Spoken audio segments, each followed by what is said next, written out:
the bad-mouthing that comes from people that seize upon tragedy in the wake of police action shootings as a reason to use a broad brush to accuse law enforcement of implicit bias or institutional racism.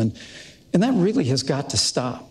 I mean, when an African-American police officer in Charlotte named Brentley Vinson, an all-star football player who went to Liberty University here in the state, came home, followed his dad into law enforcement, joined the force in Charlotte in 2014, was involved in a police action shooting that claimed the life of Keith Lamont Scott. It was a tragedy.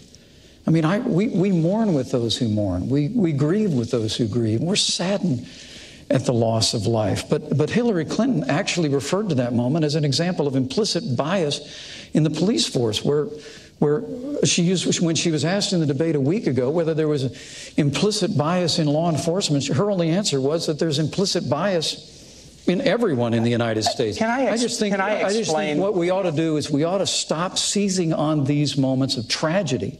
We ought to assure the public that we'll have a full and complete and transparent investigation whenever there's a loss of life because of police action.